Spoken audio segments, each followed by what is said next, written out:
Bonsoir à tous et bienvenue à tous nos participants à cette nouvelle épisode des tables rondes des experts en partenariat avec Dataminer. Aujourd'hui, nous allons parler d'une thématique qui est la suivante, la cybersécurité et la sécurité physique, quelle convergence.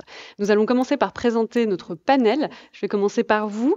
Patrick Guyano, quelques mots sur votre parcours et vos activités actuelles. Donc, Patrick Guyonneau, je suis directeur de la sécurité du groupe Orange. Ça couvre le risque sûreté-sécurité, le risque cyber, entre autres. C'est principales activités. Et j'ai été avant, pendant 25 ans, serviteur de l'État au sein du ministère des Armées et du ministère de l'Intérieur. Merci beaucoup. Jean-Philippe Berillon. Oui, bonsoir, Jean-Philippe Bérillon. Donc, je suis le directeur de la sécurité du groupe DPD, transport de petits colis en B2C. J'ai un passé d'une quinzaine d'années aujourd'hui dans des fonctions semblables au sein des groupes de l'énergie. Et auparavant, j'étais au sein du ministère de l'Intérieur. Merci. Jean-Pierre Villerme. Oui, alors le vieux crabe de service. J'ai passé 40 ans dans le domaine industriel chez Michelin.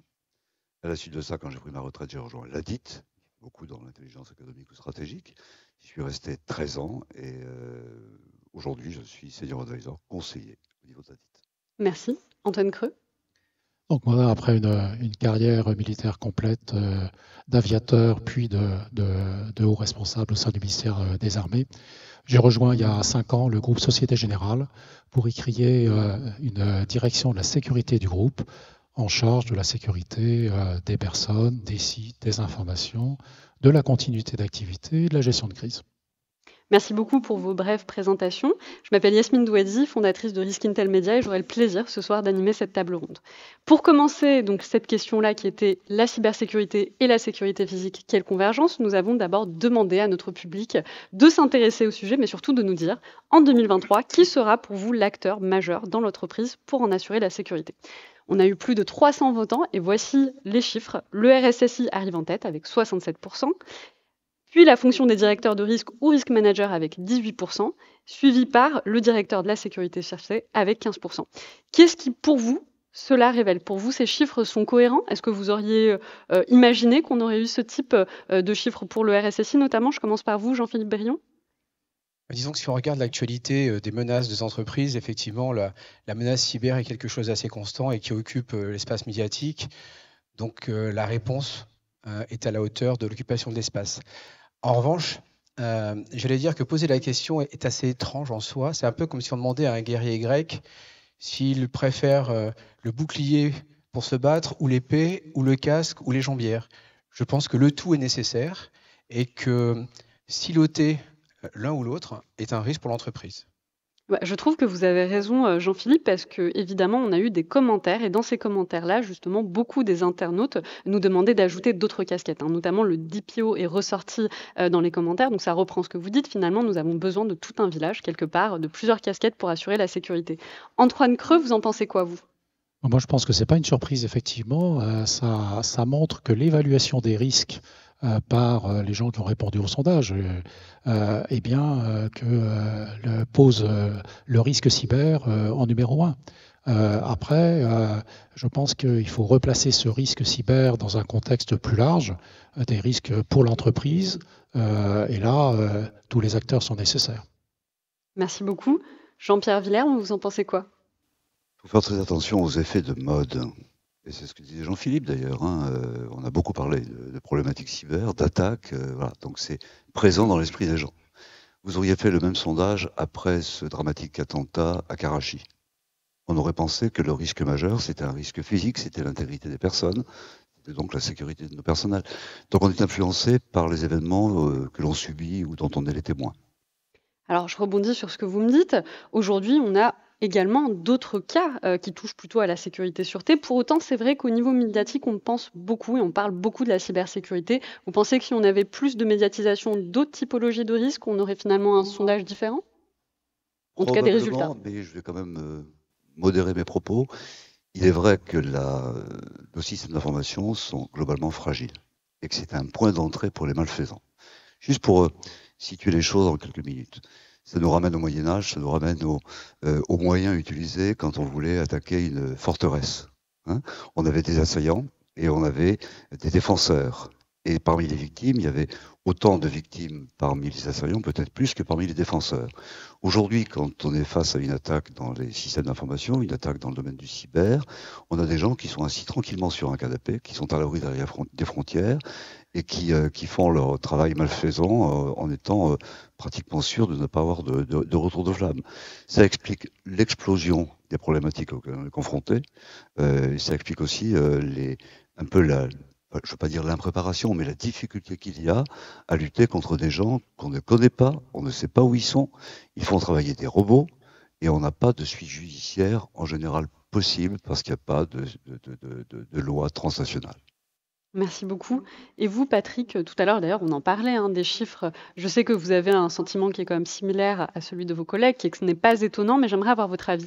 Non, moi, ça m'arrache un sourire parce que le RSSI, c'est rarement le mec sympa dans l'entreprise. C'est plutôt Monsieur Non, et de le voir premier de la liste, je trouve que c'est une belle revanche pour lui parce que souvent c'est difficile le métier du RSSI, c'est plutôt Monsieur Non. Donc c'est celui qui empêche de tourner rond. Alors, il y a quand même un changement de profil dans le métier du RSSI et de la cyber, parce qu'effectivement, c'est plus dans l'accompagnement, on n'est plus dans l'interdiction, on est davantage dans l'accompagnement du business, l'évolution vers les métiers, la numérisation de l'entreprise. Donc je trouve que c'est une belle revanche pour lui. Ouais. Alors, je tenais quand même à dire que c'est un sondage que nous avions fait il y a de cela 2 ans. Et effectivement, le RSSI était toujours en tête, mais il avait un pourcentage beaucoup plus important puisqu'on était autour de 80%. Ce qui veut dire que quelque part, sur ces 2 dernières années, même s'il reste en tête, il y a eu quand même une petite perdition sur le pourcentage, en tout cas ce que pense le public. Peut-être que les événements en Ukraine font penser aux gens qu'il y a un certain nombre de risques plus physiques qui ressurgissent. Finalement, c'est ce que vous nous disiez. Voilà. Quelque chose ? Oui, puis en fait, dans la diversité des attaques ou des menaces ou des incidents auxquels peut faire face l'entreprise, que ce soit des vols, que ce soit des agressions, aujourd'hui, la grande masse quand même des attaques, c'est du cyber. Donc, effectivement, on est orienté vers le RSSI en disant c'est quand même lui qui aujourd'hui fait face à ces attaques-là, même si en fin de compte, on embrasse dans le cyber beaucoup de choses. On oublie que l'ingénierie sociale est une façon d'attaquer à travers un téléphone, à travers divers moyens de l'information pour après pouvoir aller chercher de l'argent sur un compte en banque ou faire quelque chose de plus grave contre une entreprise. Donc voilà, c'est logique, mais après il faut descendre un petit peu en granulométrie pour comprendre tout ce qu'on a derrière cela et voir que le sujet de la défense de l'entreprise est plus vaste que ça et effectivement fait appel à quelque chose d'holistique pour vraiment pouvoir se protéger. Merci. Alors forcément, début d'année oblige, de la même manière qu'on continue à souhaiter une bonne année à tous ceux que l'on croise, on se pose la question, quels sont les principaux risques que vous anticipez pour la sécurité des entreprises en 2023 ? Et je commence par vous, Antoine Creux. C'est vrai qu'on peut toujours se poser cette question en début d'année et on n'a pas toujours la réponse. Bien sûr, on voit bien que le risque cyber continuera, en particulier parce que il y a cette digitalisation du monde qui fait que on touche vite à ce risque. Je pense que pour s'interroger sur les risques de sécurité auxquels les entreprises vont devoir faire face en 2023, il faut sans doute regarder quel est l'environnement aujourd'hui en 2023. L'environnement à la fois social et géopolitique. Social parce que, regardez en France, si on pense aux risques liés aux mouvements sociaux, avec l'expérience qu'on a connue dans les dernières années, la radicalisation d'un certain nombre de luttes, la montée en puissance des idéologies anti-système, il est évident que les entreprises qui sont comme la mienne dans le secteur bancaire, parfois pointées du doigt dans ce domaine, on aura des risques qui seront liés à cet environnement, évidemment.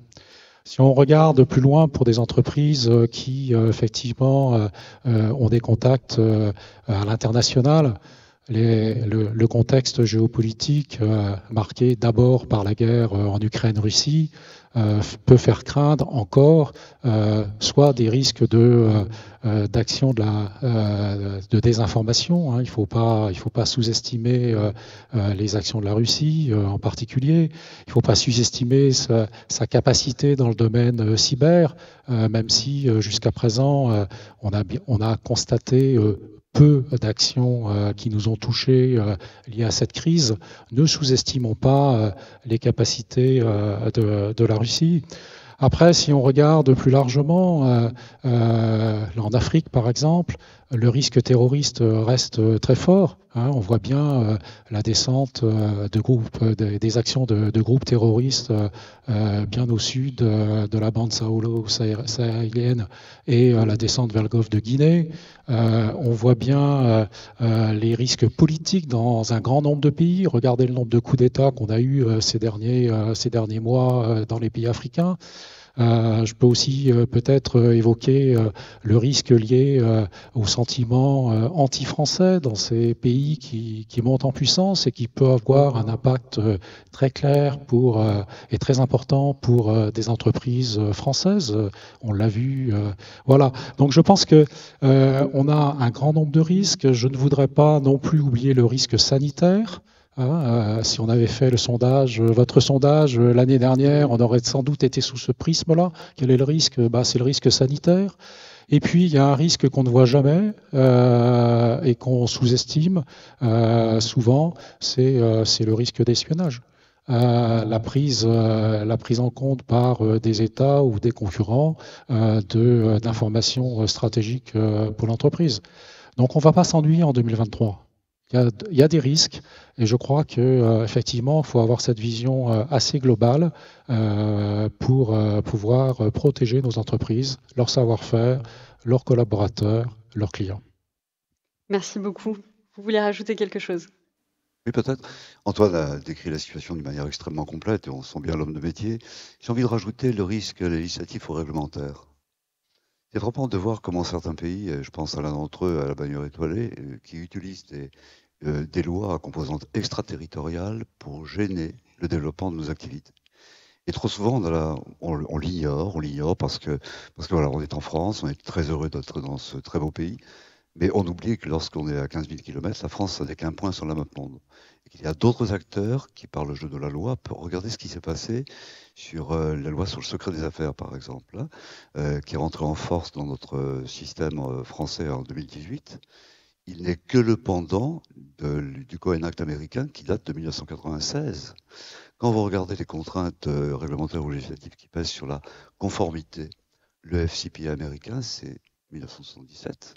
Il a fallu attendre les lois Sapin 2 et devoir de vigilance. Donc ça fait partie qui sont arrivés 30 ans après. Ce qui veut dire que lorsqu'on veut... c'est un exercice difficile de lister les écueils devant nous, de lister les risques auxquels on est confronté, et on n'échappera pas à une analyse froide qui partira de deux mots-clés. Où sont les menaces dans nos activités? Quelles sont nos vulnérabilités? Et si on le prend avec ces deux mots magiques, on est capable pratiquement de faire complètement le tour de la question. Oui, puis en plus, chaque entreprise, chaque secteur d'activité a ses menaces propres. La banque a ses menaces propres, le transport a ses menaces propres, l'énergie va avoir le sien. Donc au-delà de tout ce qui a été décrit et qui sont des risques constants, parce que ce n'est pas des risques émergents ou autres, mais on a vraiment des risques constants qui sont à travers tout ce panel-là. Chaque entreprise doit, en fonction de son activité et des zones géographiques où elle se trouve, refaire une veille de façon à bien identifier ce à quoi localement on peut avoir à faire face, même si pour en venir au risque cyber, il n'y a pas de frontière en la matière. Mais il n'y a pas de frontière non plus sur le terrorisme, il n'y a pas de frontière non plus sur la partie sanitaire, sur les risques climatiques et j'en passe. Merci beaucoup. Vous voulez rajouter quelque chose, Patrick ? Je crois que tout a été dit.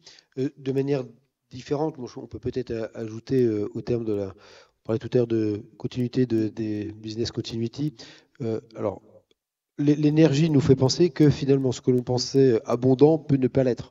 Donc ce qui est climatique est un vrai enjeu. On peut se poser la question, est-ce qu'on aura assez d'eau l'été prochain? L'eau, c'est important pour les centrales nucléaires, c'est important pour refroidir les data centers, enfin, c'est un vrai sujet. Et puis, est-ce qu'on aura assez de composants? Est-ce que la conflictualité entre les États-Unis, la Chine, Taïwan, est-ce que ça peut ralentir des flux logistiques ou couper les choses? Donc voilà, c'est aussi une dimension en fait, à prendre. On est dans un monde de plus en plus à flux tendu. Donc, tout petit gravier, en fait, peut avoir des conséquences importantes. Et puis, comme on est en France, que c'est un très beau pays, comme l'a rappelé Jean-Pierre, on a la Coupe du Monde de rugby fin de cette année, et puis les JO l'année prochaine. Donc, ça nous oblige tous à réfléchir aux enjeux, aux risques.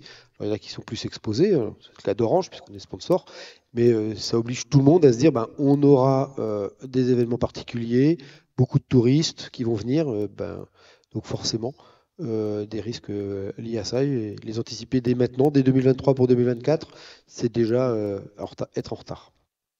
Merci beaucoup. Alors, nous allons revenir sur la question justement de la cybersécurité et de la sécurité physique, et notamment au niveau de la gouvernance.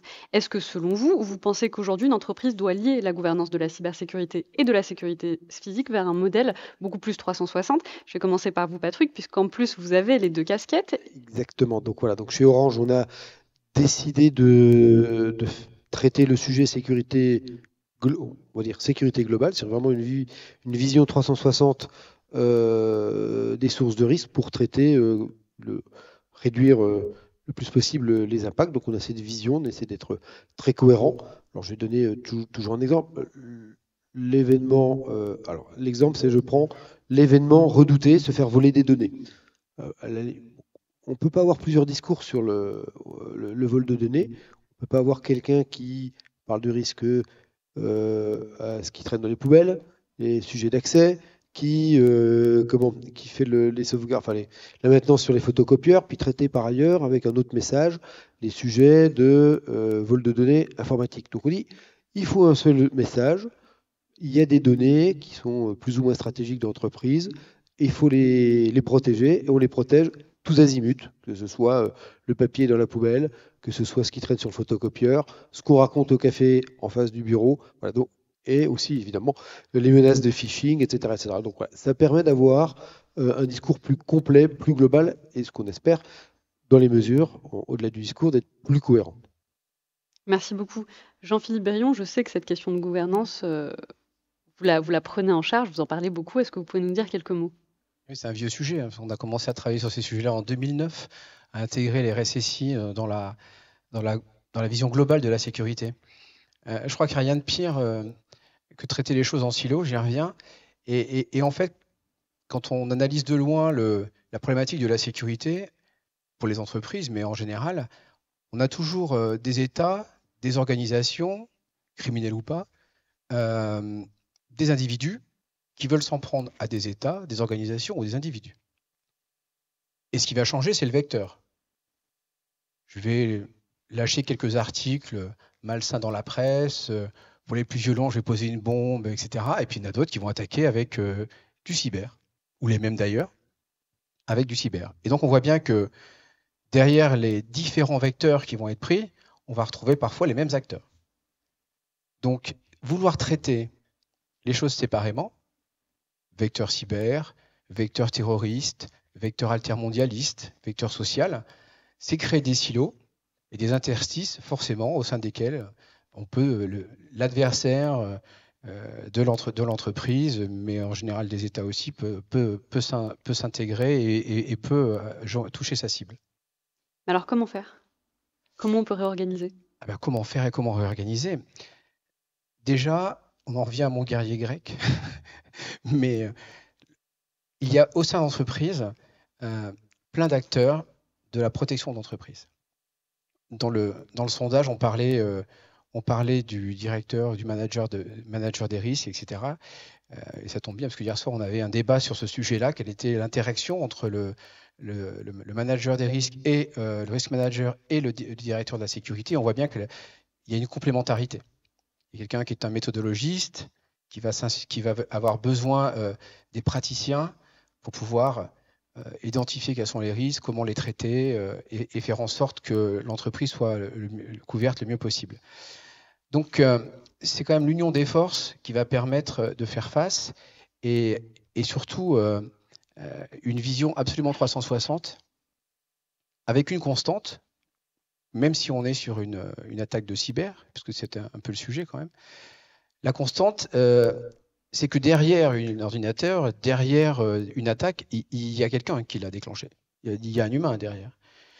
Si on prend l'exemple des attaques des centrifugeuses iraniennes avec Stuxnet, c'est quelqu'un qui est rentré sur le site et puis qui a pu plugger une clé USB et qui a amené le virus.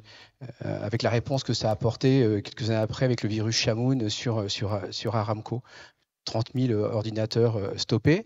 Et les conséquences de ces attaques, donc attaques pilotées ou organisées avec la contribution de l'humain, les conséquences, elles sont aussi sur ce triptyque-là. Elles ont des conséquences digitales, donc des organisations des systèmes informatiques. Elles ont des conséquences sur les systèmes de fonctionnement de l'entreprise, de production. On va avoir des lignes de production qui vont s'arrêter, qui vont être bloquées. On va avoir des ordinateurs qui ne vont plus pouvoir fonctionner. La banque le sait, s'il n'y a plus d'ordinateurs dans une banque, tout s'arrête. Voilà, on va avoir des data centers qui peuvent être bloqués et puis on va avoir des conséquences humaines. C'est-à-dire qu'on peut, si on manipule des réseaux de transport, on peut avoir des trains, des avions, des gens qui meurent.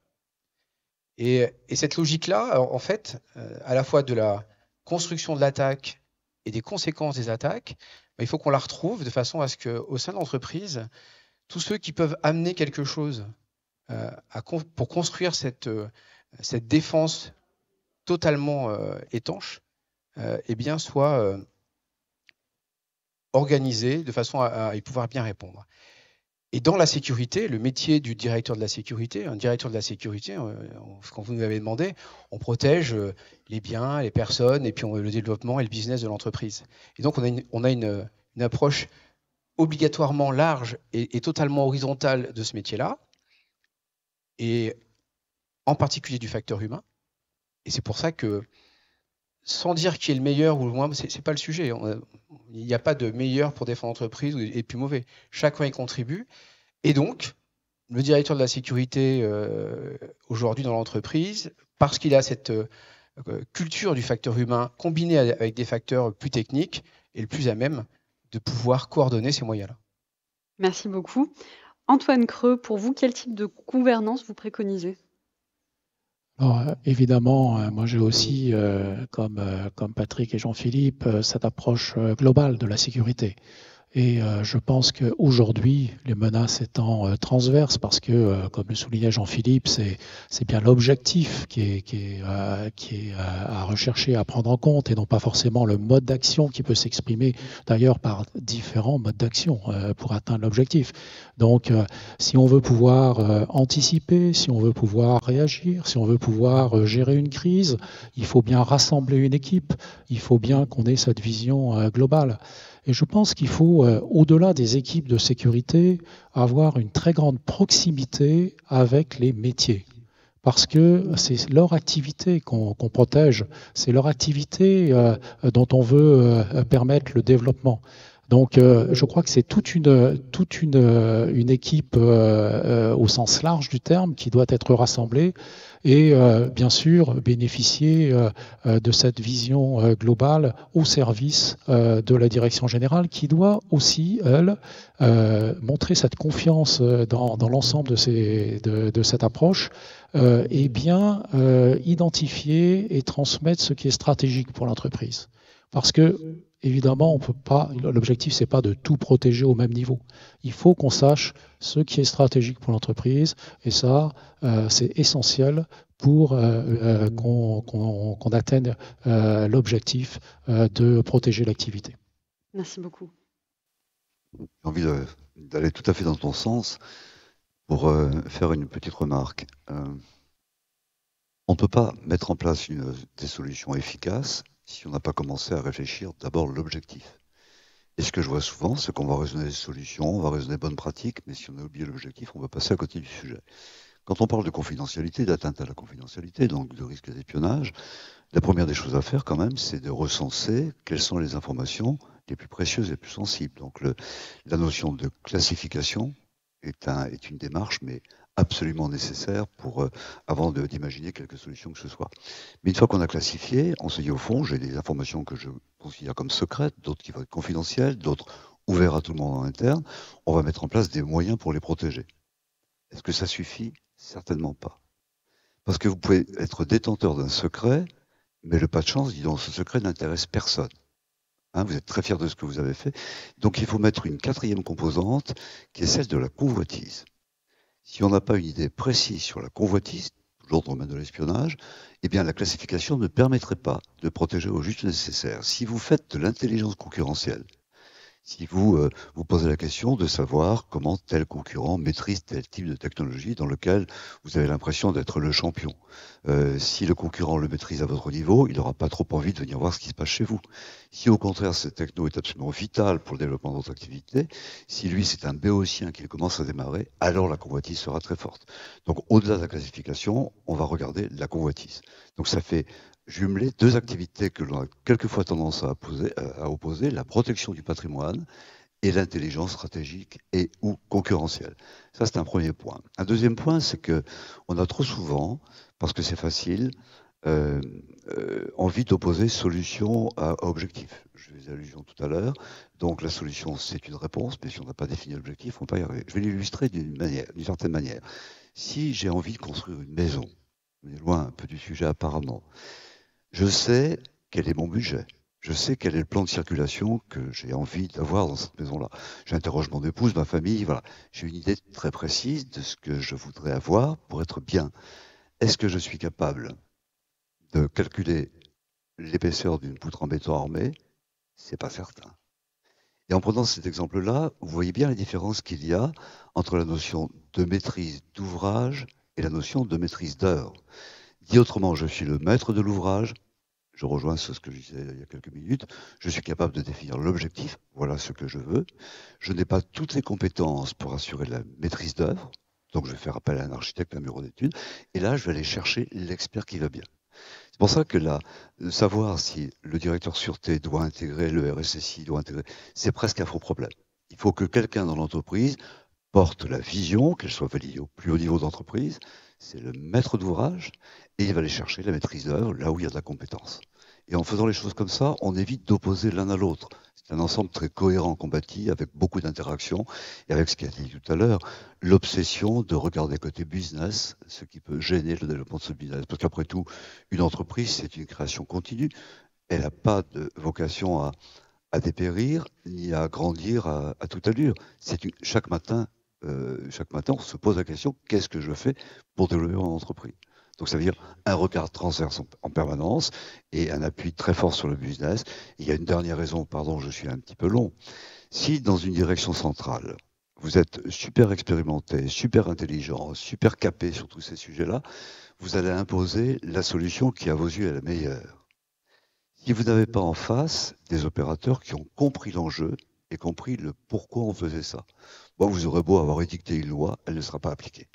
Hein, c'est très franco-français, très gaulois, on va la contourner parce que ça représente une contrainte.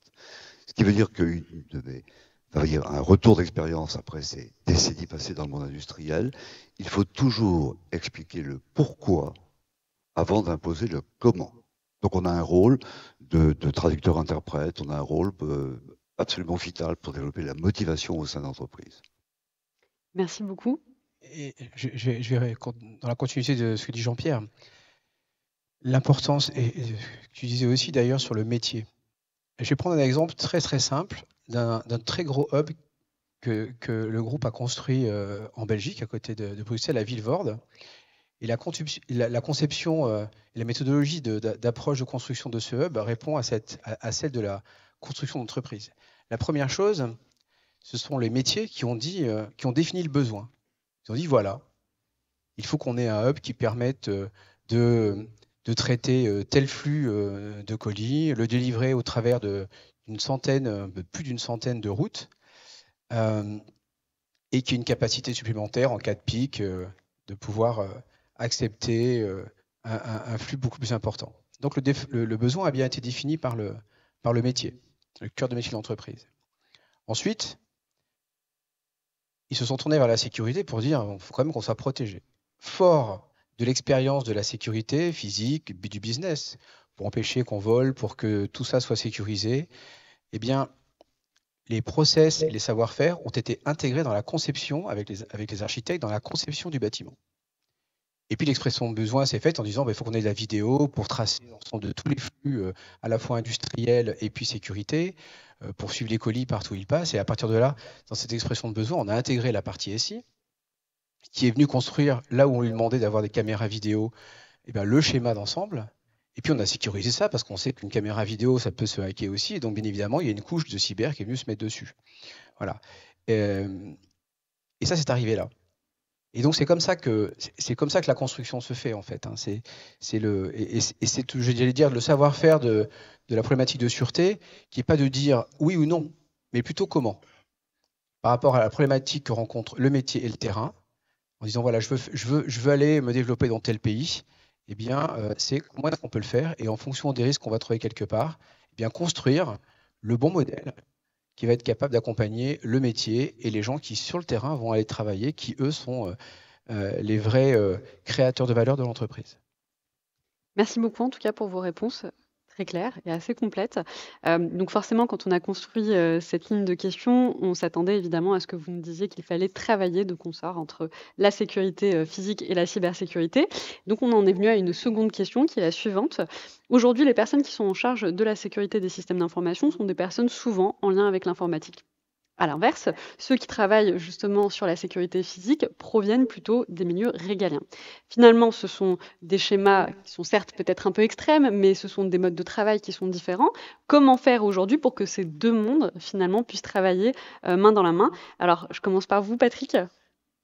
Je viens de l'informatique régalienne, donc je coche. Justement, c'est pour ça que je commence par vous, puisque finalement, quelque part, vous venez invalider ma phrase. Non, mais bon, je pense que l'important quand on est directeur de la sécurité... Alors, on vient de dire que plus la vision était holistique, mieux c'était. Donc, on mélange les risques cyber et non cyber, parce qu'on s'aperçoit bien que dans la plupart des cas, l'objectif à atteindre par le malfaisant, lui trouvera la porte d'entrée, que ce soit une porte cyber ou une porte enfer. Voilà. Donc, je pense que le plus important, c'est pas l'informatique ou le régalien, c'est l'ouverture d'esprit. Quand on est directeur de la sécurité, on travaille avec tout le monde. On vient de dire, il faut travailler avec les métiers parce qu'il faut comprendre les enjeux, il faut comprendre les incidents, les événements redoutés, et pourquoi. On a besoin de travailler avec les métiers. Ça a été dit, c'est de plus en plus réglementé. Alors, Jean-Pierre nous a fait peur avec les lois extraterritoriales américaines. Aussi nos lois intraterritoriales, si je puis dire, et l'Europe n'est pas avare de nouveaux règlements. Alors il y a Nice, maintenant il y a Nice 2 depuis quelques semaines. Il y aura bientôt le Cyber Resilience Act. Et en France, on a nos petites réglementations issues de différentes lois de programmation militaire, donc il faut travailler avec les juristes. Il y a le RGPD, il faut travailler aussi avec les juristes, la DPO, la Direction de la protection des données. Bon, dans les entreprises, il n'y a pas forcément aussi la Direction de la sécurité.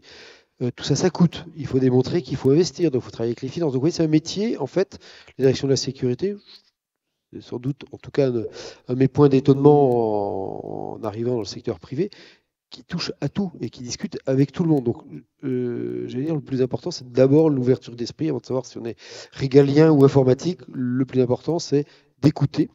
Et deuxième sujet, il me semble que c'était plusieurs fois dit, mais donc il faut le redire, le premier enjeu, c'est la sensibilisation de tous les salariés, du top management qui décide jusqu'à celui qui, au quotidien, peut être victime de l'attaque. Et la première ligne de défense, ce sont nos salariés. Donc il faut aussi avoir cette dimension pédagogique ou des routes de communication pour faire passer les messages sur différents tons à ces différents niveaux. Donc voilà.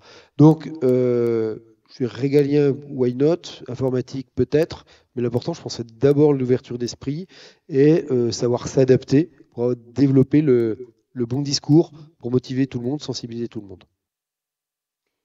Oui, je crois que le premier combat du directeur de la sûreté, c'est la culture. Comment est-ce qu'il va arriver à instiller une vraie culture de la sécurité au sein de l'entreprise? Alors si elle a déjà, c'est génial. Hein, parfait. Alors, Jean-Pierre vient d'une entreprise éminemment culturelle en matière de sécurité, la Maison Michelin, mais tout le monde n'a pas cette culture-là et toutes les entreprises ne sont pas égales devant cette culture. Qui manque peut-être, ça a souvent été dit, qui manque peut-être dans les écoles de management ou de formation. La sensibilisation à la culture de la menace sûreté n'est pas forcément constante dans tous les cursus. Et donc la sensibilisation est quelque chose d'important. Donc le premier combat, c'est vraiment la culture, parce que c'est avec une culture d'entreprise, de l'exemplarité managériale, la perception individuelle de risque, et quand on est capable de comprendre que je suis effectivement un vecteur potentiel de risque parce que eh bien, je peux laisser traîner mon badge ou perdre mon badge dans la rue, ne pas le déclarer et quelqu'un peut rentrer dans les bâtiments, parce que j'applique mal la politique du mot de passe ou j'ai un post-it sur lequel c'est marqué, eh bien, on peut rentrer sur ma messagerie, ou je laisse mon ordinateur dans ma voiture le soir plutôt que de le ramener chez moi. Et donc là aussi, je suis un acteur du risque de sécurité. Donc le premier combat du directeur de la sûreté, et là aussi, il est éminemment horizontal, c'est d'être le porteur de cette culture au sein de l'entreprise. Forcément, on est obligé de se tourner vers vous. Alors, si vous le souhaitez, en fait, c'est très vrai ce que tu viens de dire. Je vais rajouter autre chose. Quand on est dans une maison, même à forte culture, il faut quand même essayer de caractériser ce que veut faire l'entreprise dans ce domaine-là. Donc, pour être efficace, on n'échappe pas à une déclaration sûreté, signée par le grand patron ou par le directeur général, qui démontre dès le départ qu'on est dans un domaine qui fait partie du non négociable.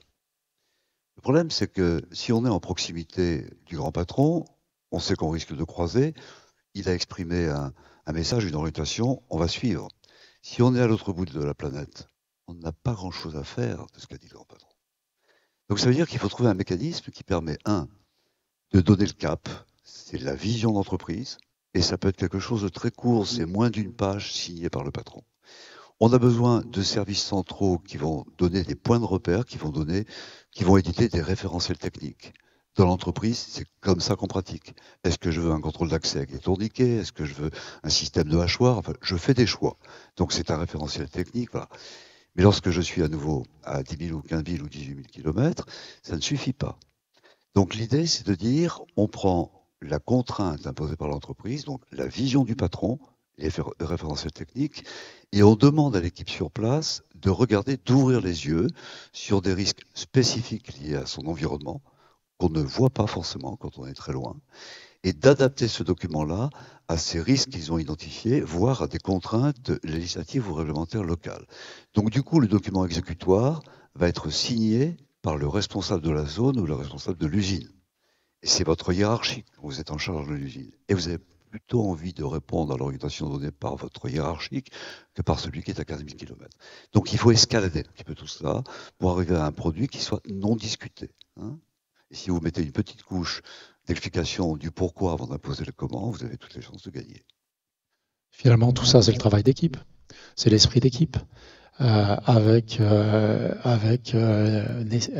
nécessité de se faire confiance, de savoir s'écouter, de savoir dialoguer, de se respecter dans chacun, avec chacun son parcours, qui peut être différent, mais qui apporte à l'entreprise. Et c'est bien parce qu'il y a cette diversité, qu'il y a cette richesse. Donc moi, je suis très attaché depuis toujours à cet esprit d'équipe. Et je crois que c'est celui qui doit animer l'ensemble des directions de sécurité et au-delà, le travail qui est fait avec les métiers. Merci. Alors, quelles sont, selon vous, donc les 3 recommandations majeures à donner en 2023, notamment aux entreprises, pour qu'elles puissent correctement se sécuriser? Je commence par vous, Jean-Philippe. Pardon, je vais revenir un peu sur ce que je disais. Que les présidents, que les CEO soient les premiers porteurs du flambeau de la sécurité. Il y a un vieux dicton militaire qui dit quand le chef s'assoit, la troupe se couche. Et ça s'applique partout. Donc à un moment donné, il faut qu'il y ait quelqu'un qui porte la vision, et nos présidents, nos CEO, nos directeurs généraux sont là pour ça, et c'est à eux de montrer la voie. Et je vais vous donner un exemple, donc ça c'est la première chose. L'exemple, c'est que quand on met en place une consigne, ou qu'on déploie une politique, je n'écris pas par mail à mes directeurs de la sécurité. J'écris au CEO des filiales. Les directeurs sécurité sont en copie. Ce sont eux qui sont chargés de mettre en musique ce que leur président ou leur directeur général porte en termes de responsabilité, parce que c'est lui qui porte la responsabilité.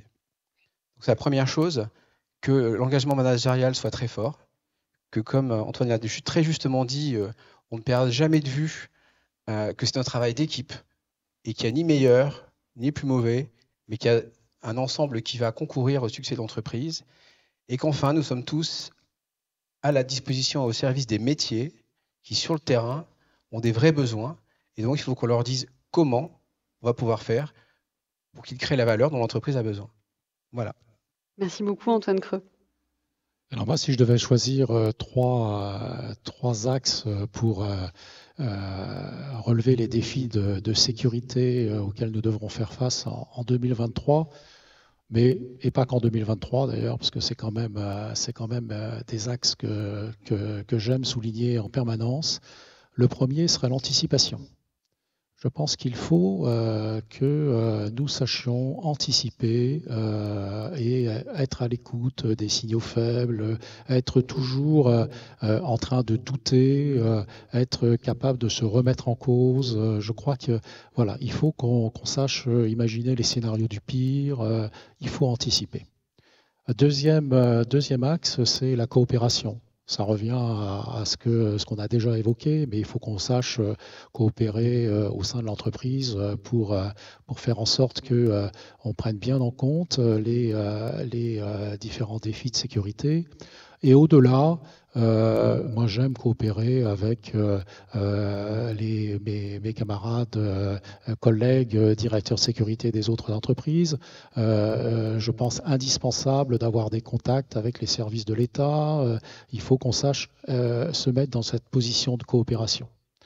Et enfin, là aussi, c'est quelque chose qui a été évoqué. Je pense que le troisième terme que je choisirais, c'est la mobilisation. Parce que pour réussir à sécuriser notre activité, il faut que toute l'entreprise, tous les collaborateurs soient mobilisés.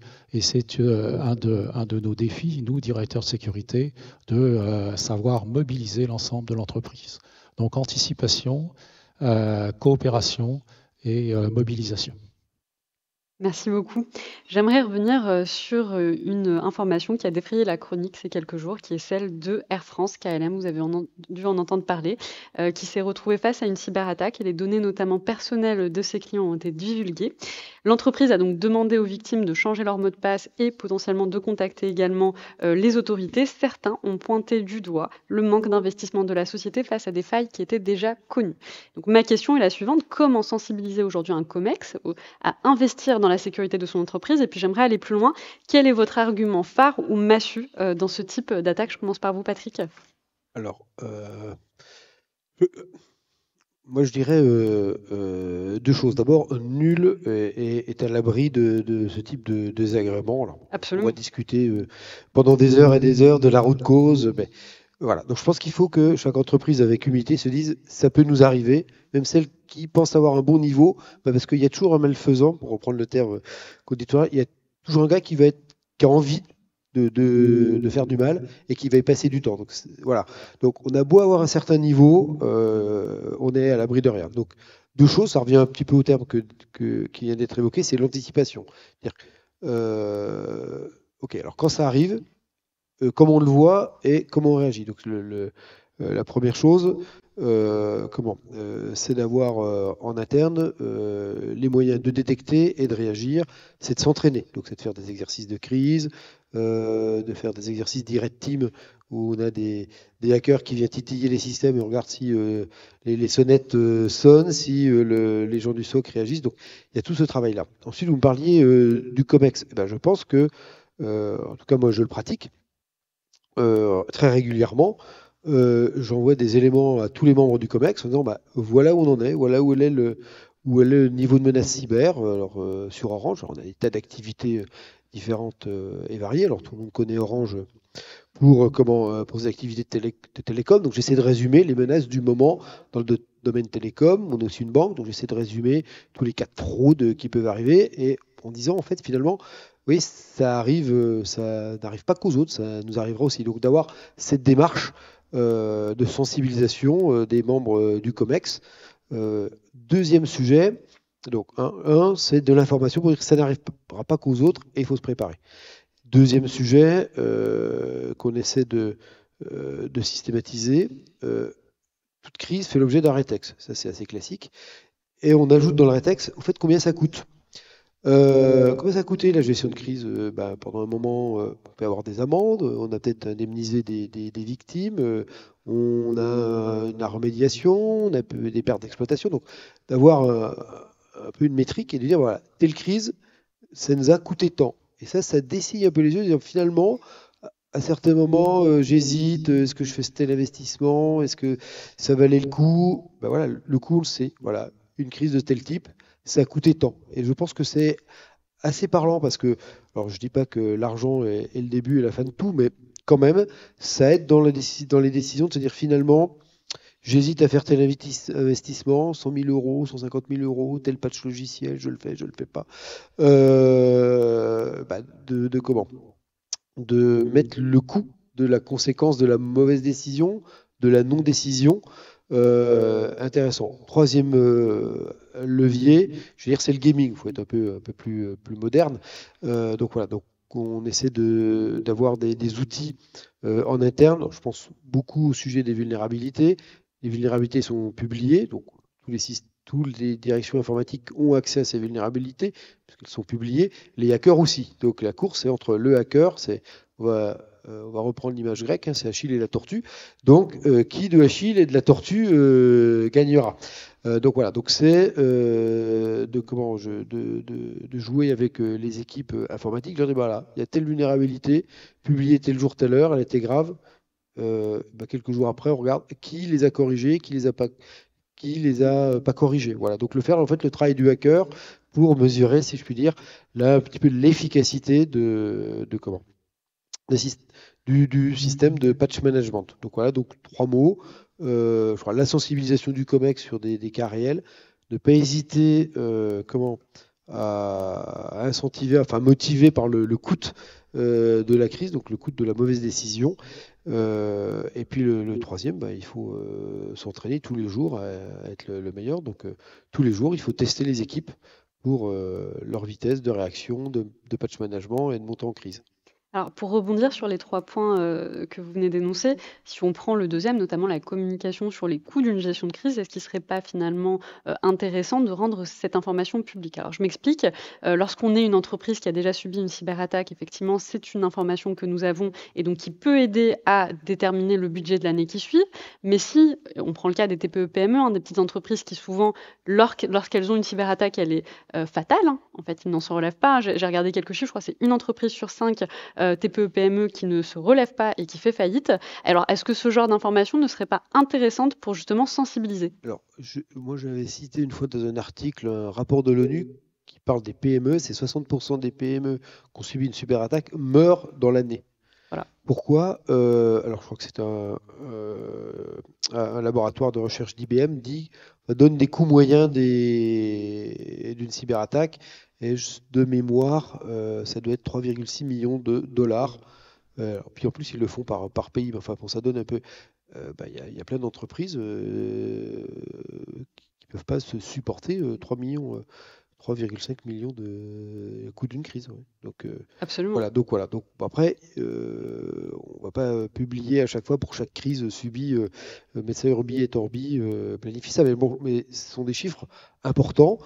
Tout à l'heure, Jean-Philippe disait, mais il faut en parler dans les écoles de management. Mais oui, je pense qu'effectivement, ce sujet de numérique, de digitalisation, du risque que ça porte. Alors, ça porte aussi beaucoup. Enfin, je veux pas qu'on sorte de notre table ronde, que tout le monde ait peur, mais voilà. Donc, ça porte des tas de promesses et de tas de rêves sympathiques.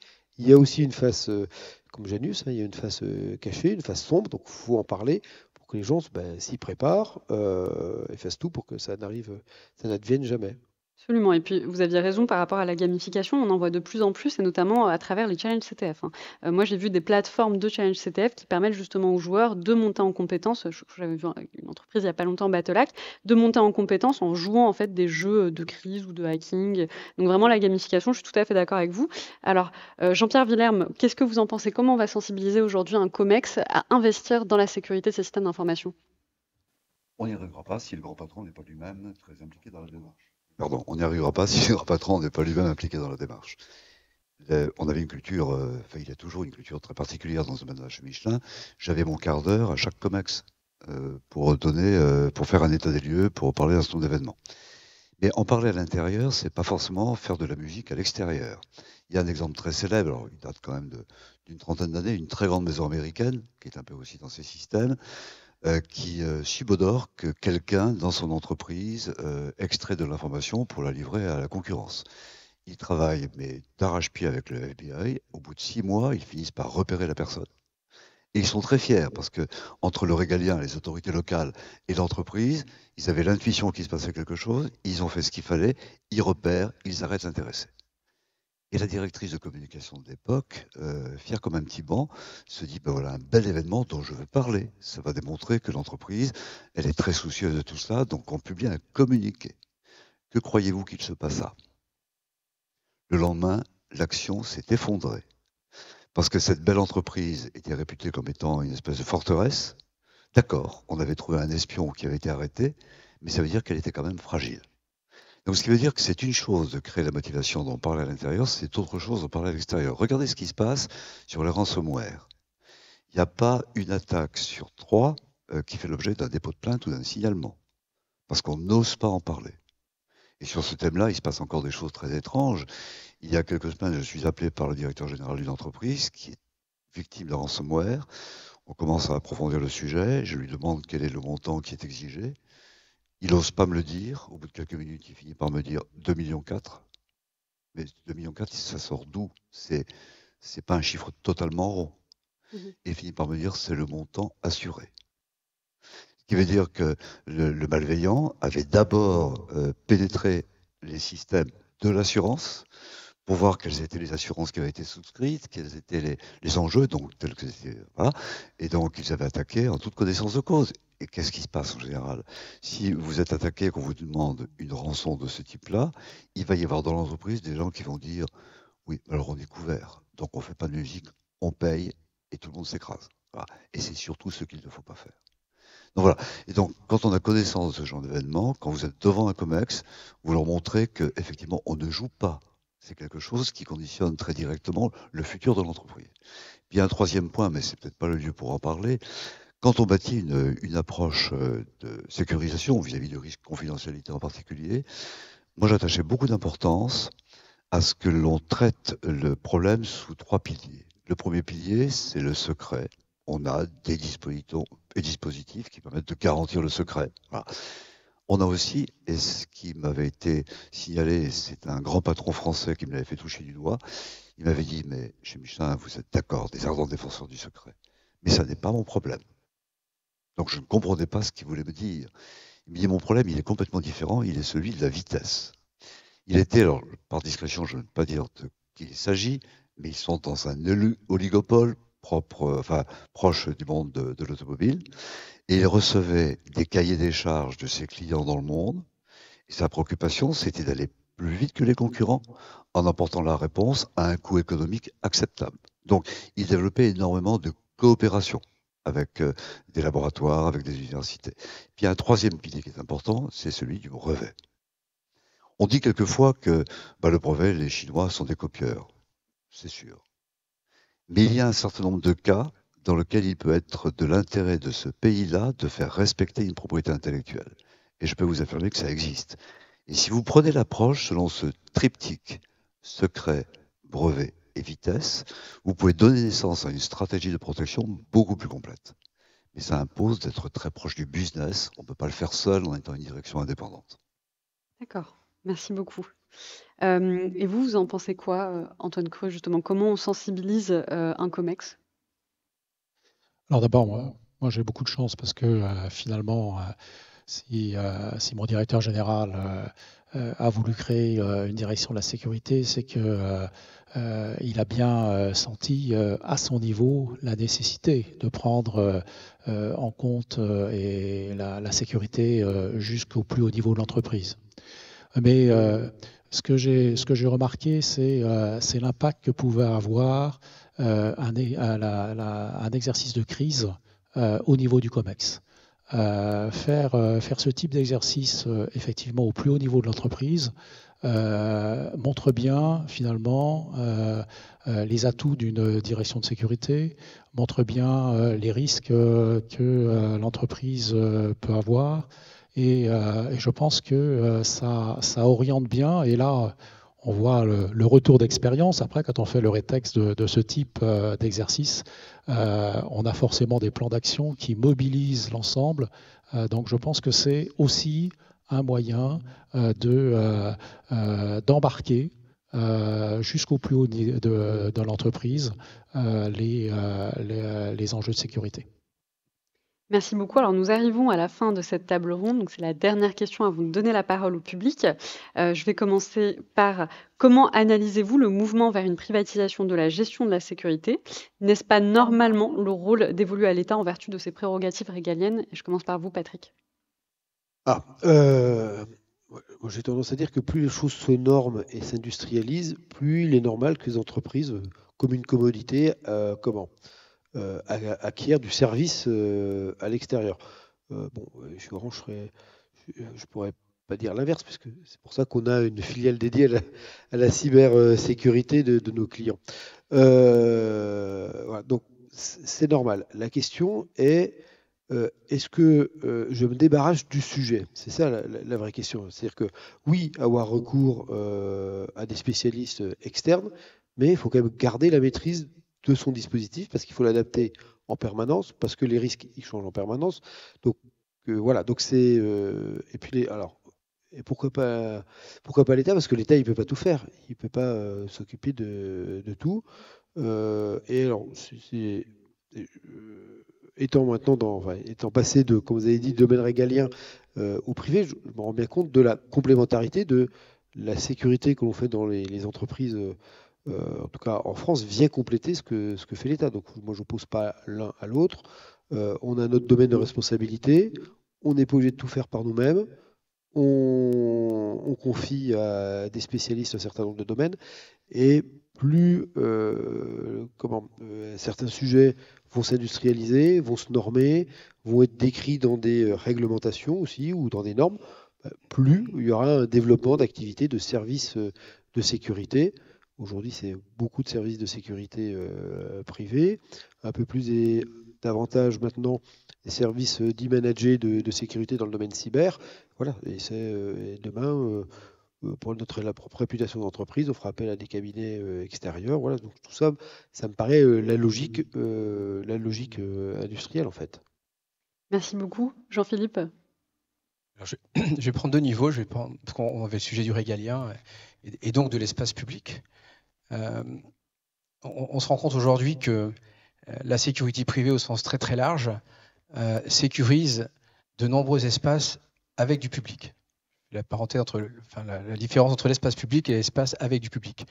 Les centres de loisirs, les gares, les aéroports, les parkings, les cinémas, les supermarchés, toutes ces zones-là sont sécurisées par la sécurité privée.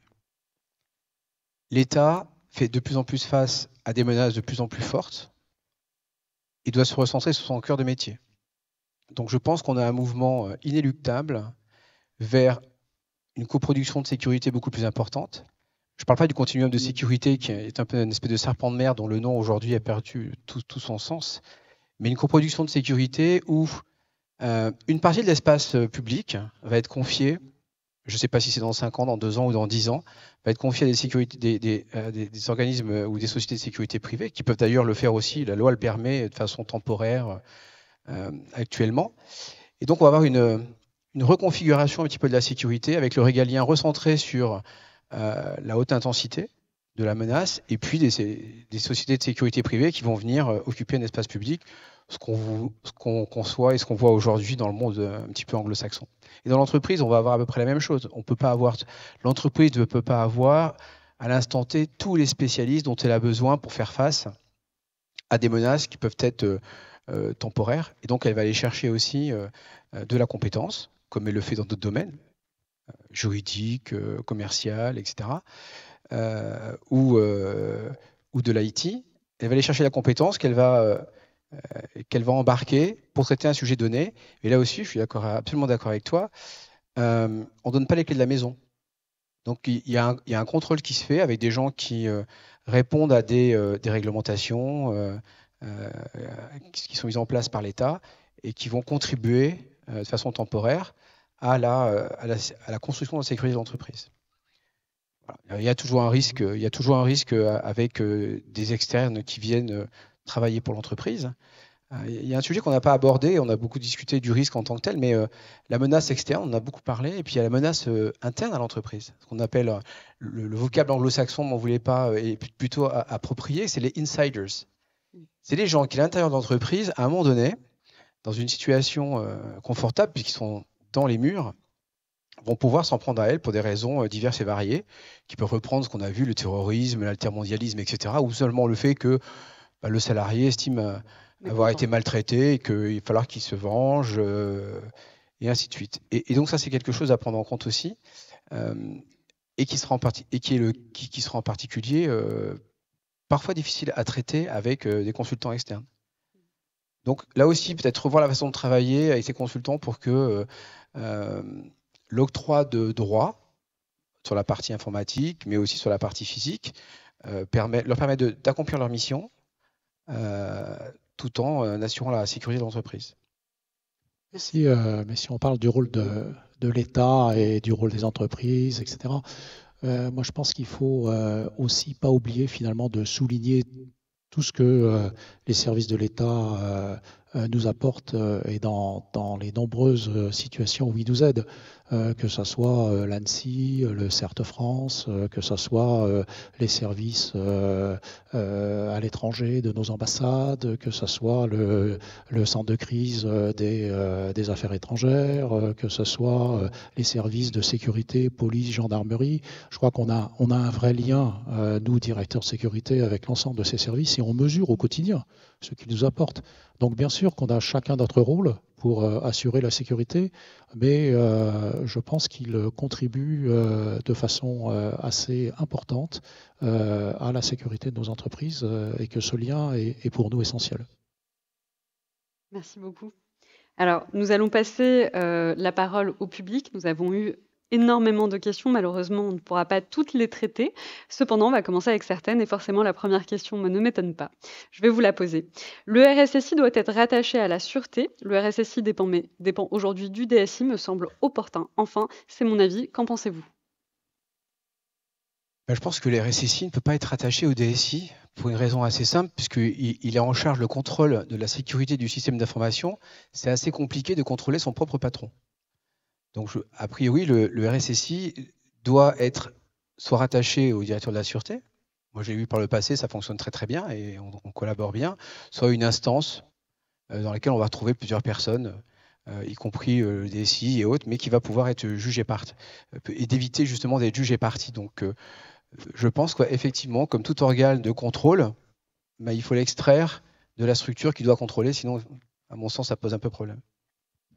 Merci. Moi, je dirais que dans SSI, il y a sécurité et système d'information. Donc, il faut trouver une organisation assez partagée, dans un sens ou dans un autre, c'est au sens hiérarchique et fonctionnel, peu importe.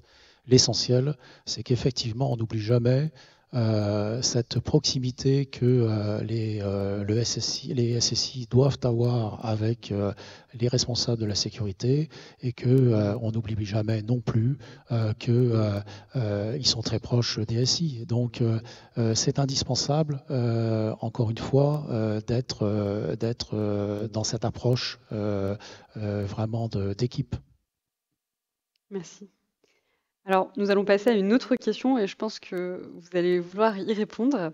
Est-ce que l'extraterritorialité de certains droits est un risque ou alors une donnée comme une autre? Est-ce qu'on essaie de porter atteinte à notre compétitivité via cela? Ah, on ne fait pas de politique ce soir. Force est de constater qu'en France et en Europe, nous sommes relativement candides. En fait, chacun voit midi à sa porte, chacun voit son propre intérêt. On a un peu du mal à prendre du recul pour voir comment peuvent évoluer les menaces et ce qu'il faudrait faire. Bon, je jusqu'à un certain point ou jusqu'à un certain temps, parce que si vous prenez la réglementation sur le RGPD, c'est typiquement une réglementation qui a une vocation extraterritoriale. Donc on se plaint quelquefois en disant il y a le Cloud Act, il y a beaucoup d'autres réglementations américaines. On dispose aussi un peu de certains outils, il faut les connaître et il faut les utiliser. Et puis il y a un deuxième point, on parle très souvent dans tous les métiers de normes et règlements, de normes ISO. Certains n'ont que ça à la bouche en disant je suis ISO 9002, donc je fais des produits de qualité. Ça n'a rien à voir. Je suis ISO 14001, donc je suis soucieux de l'environnement. Ça n'a rien à voir. J'ai appliqué dans mes opérations, dans mon organisation, toute la famille des ISO 27000, donc je suis bon. Ça n'a rien à voir. La norme n'est que l'instrument qui vous permet d'éclairer le chemin, d'organiser le cheminement. Ça prouve l'existence d'une démarche si la norme est associée à une certification. Ça ne prouve pas l'efficacité de son application. Donc il faut bien faire la différence et on a du mal à faire comprendre ce thème-là. Donc ça veut dire que si on veut ne pas être prisonnier pas de malfaisants, mais de gens un petit peu malicieux qui vont imposer une composante extraterritoriale à leur loi, il faut qu'on accepte ou qu'on ait la volonté de rentrer dans le système pour participer à l'élaboration des normes, par exemple. Et là, quand on regarde d'assez près, on n'a pas suffisamment de Français présents dans les organismes normatifs internationaux, à l'ISO par exemple. Hein. Et ça avait été une discussion que j'avais eue avec un ministre qui était en charge du sujet et qui me disait mais si, on a beaucoup de Français. Mais non. En termes statistiques, on avait suffisamment de Français présents dans les groupes techniques qui construisaient les normes, mais celui qui a le lead, qui va orienter la philosophie de la norme, c'est le président du groupe de travail. Et on n'était jamais présent. La France n'était jamais représentée à ses postes de président. Donc on a laissé passer des opportunités, on a été donc piégé par des choses qu'on aurait eu le bon goût sur lesquelles on aurait eu le bon goût d'intervenir en amont. Merci beaucoup. Alors, il y avait une question finalement, mais qui répond parfaitement à ce que vous disiez, Jean-Philippe Bayon, donc je vous la lis quand même. Avoir le RSSI au sein de la DSI, n'est-ce pas être juge et partie? Finalement, c'est exactement ce que vous répondiez tout à l'heure à la question précédente. Alors, prochaine question, je vous la pose. Au vu de l'anecdote sur l'assurance cyber, est-ce que c'est une bonne idée ou est-ce que c'est une bonne idée ou est-ce que c'est une idée qui risque de donner des idées à des personnes mal intentionnées? Vous voulez que je réponde? Je vous en prie. Dans une phase de ma vie, je faisais de la recherche, c'était pendant que je préparais ma thèse de docteur ingénieur, et j'ai reçu un soviétique qui avait 45 ans, qui était membre de l'Académie des sciences de Moscou, donc quelqu'un de bien câblé. Voilà. Il n'avait pas de voiture à cet âge-là, et il espérait avoir sa première voiture à 52 ans. C'était la règle dans le monde soviétique. Donc moi j'étais encore doctorant, j'avais déjà ma voiture, donc il trouvait ça, il enviait la situation. Et on a parlé assurance. Il m'a dit, mais en France vous êtes obligé d'avoir une assurance? Ben oui. Nous en URSS on n'est pas obligé. On l'appelle le droit à tuer. Ah. Donc c'est une anecdote qui est extrêmement parlante. Si le fait d'avoir contracté une assurance vous donne le droit de faire n'importe quoi parce que vous serez couvert, c'est certainement pas très vertueux comme approche. Donc vous voyez que là, il faut mettre... Alors ça amène un autre type d'échange, de discussion. Quand une entreprise va négocier un contrat d'assurance avec avec un assureur, voire avec une banque qui rentre souvent dans l'assurance, la question est de savoir quel est le niveau qui va être couvert et pour l'assureur, jusqu'où on va l'obliger à sortir quelques pesettes de sa poche. Et c'est là, si vous suivez l'actualité, il y a une approche dans laquelle on trouve quelques grandes entreprises françaises qui ont inventé le principe de captive. Vous savez sans doute ce que c'est. Vous avez, et on avait on avait ce genre d'organisation chez Michelin, jusqu'à un certain moment, à un certain montant, c'est l'entreprise qui assume les conséquences de l'événement non désirable qui s'est produit. Et c'est au-delà d'une certaine limite que ça correspond à l'effet de la franchise, par exemple. Hein. Donc ça amène l'entreprise à devenir vertueuse pour éviter d'avoir à consommer ses propres ressources. Donc c'est la captive.